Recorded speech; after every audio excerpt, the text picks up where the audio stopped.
inihaw na octopus na ito, agad niyang nilantakan kahit umuusok-usok pa. Ganti na po. Inihaw. Sa tuwing sabaw ang kanyang titirahin, parang vacuum kung kanya itong sipsipin. At kahit pa halos mabilaukan na, tuloy pa rin ang pagsimot niya sa giant isda. Grabe, taba. Ay, mga idol, kain tayo, mga idol. Kung lumantak siya sa kanyang mukbang videos, akala mo wala nang bukas. Siya ang sikat na mukbang vlogger mula Mindanao, si Dongs Apatan. Ulam natin, mga idol, ginataan na ubod. Sarap, mga idol. Pero kamakailan lang, may nakagugulat na ipinost. Ang kumalat na espekulasyon, namatay raw si Dongs dahil sa pagmumukbang. Ito, mga idol, ulam natin, taksiw na ulo. Pagmumukbang nga ba talaga ang dahilan ng kanyang kamatayan? Mukbang. Yan ang naging bukang bibig para sa mabilisan at maramihang pagtsibog sa kung ano-anong pagkain na ginagawa ring content sa social media. Ayon sa mga kumalat online, ang video raw na ito ang dumali kay Dongs, Mga idol, kain tayo, mga idol. Ito ulam natin, mga idol, ulo ng baka. kung saan makikita siyang bumabanat ng pinakuluang buong ulo ng baka. Sobrang lambot, mga idol. Ang balat ng baka na puno ng taba, isinausaw niya sa suka. Pati mata ng baka, hindi niya pinatawad. Mata. Sa dulo ng video, makikitang ang kalahati ng ulo ng baka, sinimot pa niya.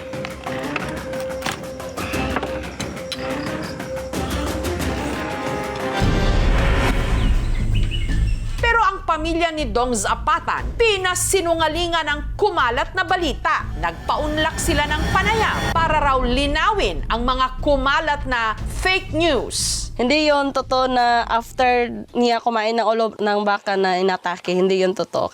Anila, June 13 namatay si Dongs, gayong June 1 pa raw ito nagmukbang ng ulo ng baka. Kasi yung ulo ng baka is weeks pa yon before siya inatake. Hindi yon isang kain lang, ubos agad. 3 days po yung kinakain niya. Hindi yon ang dahilan na inatake siya. Gayunman, nag-shoot pa rin daw si Dongs ng content nung araw na siya'y abutan. Ay, mga idol, ito mukbangin natin yung mga idol. Oh, ito. Oh, fried chicken. Katulad ng iba niyang videos, wala pa ring awat dito si Dongs sa pagngasab sa isang tumpok ng pritong manok. Pero sa video, mapapansing parang may iniinda na siya.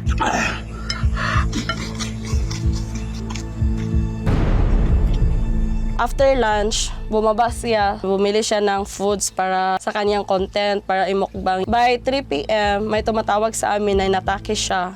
Si Dongs na isugod pa sa ospital pero makalipas ang 9 na oras, tuluyan na siyang namatay. Maraming salamat sa inyong lahat.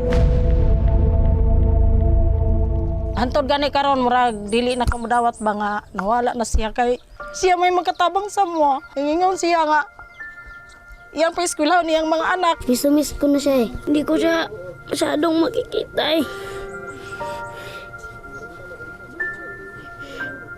Masakit talaga sa amin kasi yung pagkakilala namin sa manoy namin is masiyahin, mapagbigay. Taong 2019, nung nagsimulang mag-vlog ang construction worker na si Dongs, Ay, mga idol, daming unggoy dito, mga idol. Oh. ang madalas niya noong i-content, charity works. Oh, sige.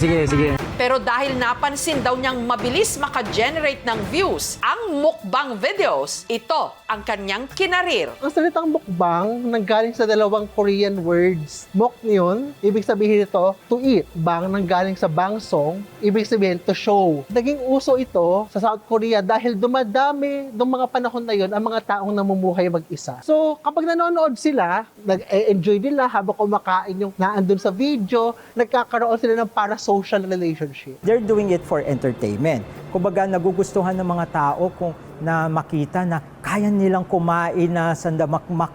Ang kinita ni Dongs, ipinantustos niya sa pangangailangan ng 3 niyang mga anak. Hiwalay na kasi sila ng kanyang misis. Siya yung breadwinner dito sa bahay. At nasa lahi na raw talaga nila Dongs ang pagkakaroon ng alta presyon. High blood ko, high blood ko. Basta ko. Taong 2021, nagkasintomas na raw siya nito. Palaging sinasabi na masakit yung kanyang dito.